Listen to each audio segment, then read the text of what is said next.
స్థాయిలో పాల్గొన్నారు. మీ ప్రభుత్వం ఈరోజు ఆంగ్ల మాధ్యమాన్ని ఎత్తేసి ప్రభుత్వ పాఠశాలలో చదువుకునే ఎస్సీ ఎస్టీ బీసీ పేద ఓసీ మైనారిటీ విద్యార్థులకి ఒక క్వాలిటీ విద్యని జగన్మోహన్ రెడ్డి గారు అందించిన క్వాలిటీ విద్యని ఈ ప్రభుత్వం ధ్వంసం చేసి చాలా దుర్మార్గంగా వ్యవహరిస్తా ఉంది. అందుకే ఈ ప్రభుత్వం చెప్తున్న దానికి చేస్తున్న దానికి ఏమాత్రం వ్యత్యాసం లేదనేది మనకు అర్థమవుతా ఉంది.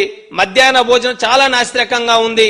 తల్లికి వందనం 20 లక్షల మంది తల్లుల్ని మోసగించింది. ప్రతి విద్యార్థికి ఇస్తాం, ఇంట్లో ఎంతమంది ఉంటే అంతమందికి ఇస్తామని చెప్పి చివరికి అందరికీ ఇవ్వకుండా 20 లక్షల మంది పిల్లల్ని ఈరోజు తల్లికి వందనం పథకానికి ప్రభుత్వం దూరం చేసి ద్రోహం చేసిన ఘటన ఈ రాష్ట్రంలో నెలకొని ఉంది. అందుకే ఈ ప్రభుత్వం పాఠ్య పుస్తకాల దగ్గర నుంచి బ్యాగుల పంపిణీ దగ్గర నుండి బూట్లు టై బెల్ట్ అనేక రకాలుగా ఈరోజు ప్రభుత్వ పాఠశాలలో విద్యార్థులకు రావాల్సిన అనేక సదుపాయాలు గాని అనేక వసతుల్ని కల్పించడంలో పూర్తి స్థాయిలో వైఫల్యం చెందింది.